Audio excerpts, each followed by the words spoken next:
ಸಾಸಿವೆ, ಈರುಳ್ಳಿ, ಉಪ್ಪು, ಕಡಲೆಬೇಳೆ, ಜೀರಿಗೆ, ಉದ್ದಿನಬೇಳೆ, ಬಟಾಣಿ ಆ್ಯಂಡ್ ಹಸಿಮೆಣಸಿನ್ಕಾಯಿ, ಕೊತ್ತಂಬರಿ ಸೊಪ್ಪು, ಮೆಂತ್ಯ ಸೊಪ್ಪು, ಮೇನ್ ಇಂಗ್ರೀಡಿಯೆಂಟ್ ಟೊಮ್ಯಾಟೊ ಆ್ಯಂಡ್ ಎಣ್ಣೆ ಕೊಡಬೇಕಿಲ್ಲಿ.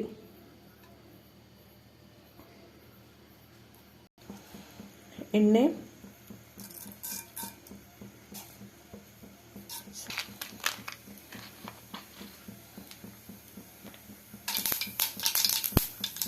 ಸಾಸಿವೆ ಸಿಡಿಯುವಾಗ ಉದ್ದಿನಬೇಳೆ,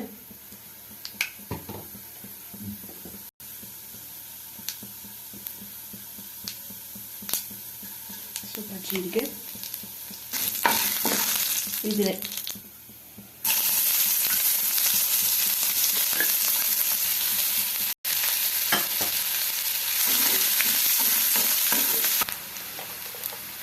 ಈಗ ಈರುಳ್ಳಿ ಸ್ವಲ್ಪ ಫ್ರೈ ಆಗಿದೆ. ಮೆಂತ್ಯ ಸೊಪ್ಪು,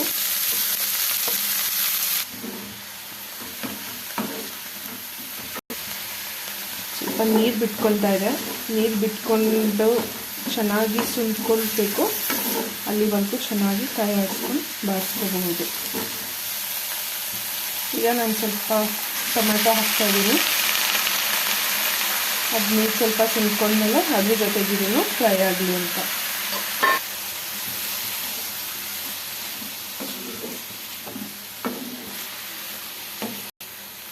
ನಾನಿಲ್ಲಿ ಒಂದು 3 ಟೊಮ್ಯಾಟೊ ಹಾಕಿದ್ದೀನಿ. ನಿಮ್ಮ ಇಷ್ಟ, ಎಷ್ಟು ಬೇಕಾದರೂ ಟೊಮೆಟೊ ಹಾಕ್ಕೋಬಹುದು. ಒಂದು ಸ್ವಲ್ಪ ಉಪ್ಪು ಮತ್ತು ಒಂಚೂರು ನೀರು ಹಾಕಿದ್ದೀನಿ, ಸೊ ದಟ್ ಟೊಮ್ಯಾಟೊ ಬೇಯಬೇಕು ಅಂತ. ಈಗ ಲಿಡ್ ಮುಚ್ಚಿಬಿಟ್ಟು ಒಂದು ಸ್ವಲ್ಪ ಟೊಮೆಟೊ ಸಾಫ್ಟ್ ಆಗೋವರೆಗೂ ಬೇಯಿಸ್ಕೊಳ್ತಾ ಇದ್ದೀನಿ. ಈಗ ಇದು ಆಗ್ತಾ ಇದೆ. ಇದಕ್ಕೆ ನಾನೊಂದು ಸ್ವಲ್ಪ ಅರಿಶಿನ ಪುಡಿ ಆ್ಯಡ್ ಮಾಡ್ತಾ ಇದ್ದೀನಿ. ಮತ್ತು ಸ್ವಲ್ಪ ಸಾಂಬಾರು ಪೌಡರ್ ಆ್ಯಡ್ ಮಾಡ್ತಾ ಇದ್ದೀನಿ. ಇದು ನಮ್ಮನೆಯದು. ಸೊ ಆಲ್ರೆಡಿ ನಾನು ಹಸಿಮೆಣಸಿನ್ಕಾಯಿ ಹಾಕಿದ್ದೀನಿ. ಸೊ ನೋಡಿಕೊಂಡು ಎಷ್ಟು ಬೇಕು ಖಾರಕ್ಕೆ ಅಷ್ಟು ಹಾಕ್ಕೊಬೋದು. ಇದು ಆಪ್ಷನಲ್. ಇದ್ರ ಬದಲಾಗಿ ಖಾರದ ಪುಡಿ ಕೂಡ ಹಾಕ್ಕೊಬಹುದು. ನಾನು ಖಾರದ ಪುಡಿ, ನಮ್ಮ ಮನೆಯಲ್ಲಿ ಬಳಸುವಂಥ ಸಾಂಬಾರು ಪುಡಿನ ಹಾಕ್ಕೊತಾ ಇದ್ದೀನಿ. ಇದ್ರ ಜೊತೆಗೆ ನಾನು ಸ್ವಲ್ಪ ಟೇಸ್ಟ್ಗೆ ಅಂತ ಗರಂ ಮಸಾಲ ಪೌಡರ್ ಹಾಕ್ಕೊತಾ ಇದ್ದೀನಿ. ಇದು ಆಪ್ಷನಲ್ ಅಗೇನ್, ನಿಮ್ಗೆ ಬೇಕಂದರೆ ಹಾಕೋಬಹುದು. ಈಗ ರುಚಿಗೆ ತಕ್ಕಷ್ಟು ಉಪ್ಪು ಹಾಕ್ತಾ ಇದ್ದೀನಿ. ಮಿಕ್ಸ್ ಮಾಡ್ಕೊಳ್ಳಿ ಚೆನ್ನಾಗಿ. ಈಗ ನಾನು ಬಟಾಣಿ ಹಾಕ್ತಾಯಿದ್ದೀನಿ. ಆ್ಯಕ್ಚುಲಿ ಇದನ್ನು ಒಗ್ಗರಣೆಗೆ ಹಾಕೋಬೋದಾಗಿತ್ತು, ಬಟ್ ನಾನಿದು ಹಸಿ ಬಟಾಣಿ ಆಗಿರೋದ್ರಿಂದ ಅದು ಹೆಂಗಿದ್ರು ಬೇಯ್ಕೊಳ್ಳುತ್ತೆ ಅಂತ ನಾನು ಲಾಸ್ಟಲ್ಲಿ ಹಾಕ್ತಾಯಿದ್ದೀನಿ. ನೀವು ಅಷ್ಟೇ ಬೇಕಾದ್ರೆ ಒಗ್ಗರಣೆಗೆ ಹಾಕೋಬಹುದು. ಈಗ ನಾನು ಲಾಸ್ಟಲ್ಲಿ ಕೊತ್ತಂಬರಿ ಸೊಪ್ಪು ಹಾಕ್ತಾಯಿದ್ದೀನಿ. ಸ್ವಲ್ಪ ಮಿಕ್ಸ್ ಮಾಡಿಬಿಟ್ಟು ಹಾಗೆ ಸ್ಟವ್ ಆಫ್ ಮಾಡಿದ್ರೆ ಅದು ಫ್ಲೇವರ್ ಕೂಡ ಚೆನ್ನಾಗಿ ಬಿಟ್ಕೊಂಡಿರುತ್ತೆ, ಚೆನ್ನಾಗೂ ಇರುತ್ತೆ ತಿನ್ನೋಕ್ಕೆ.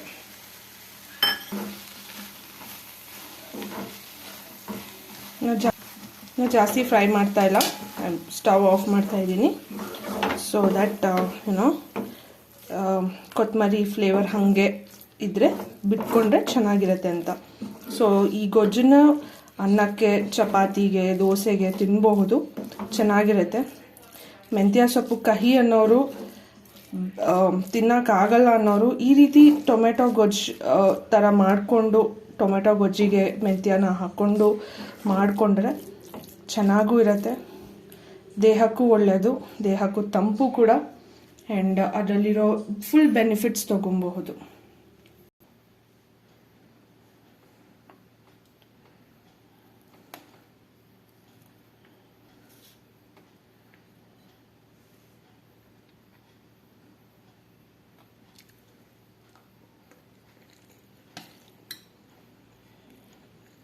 ಚೆನ್ನಾಗಿ ಬಂದಿದೆ.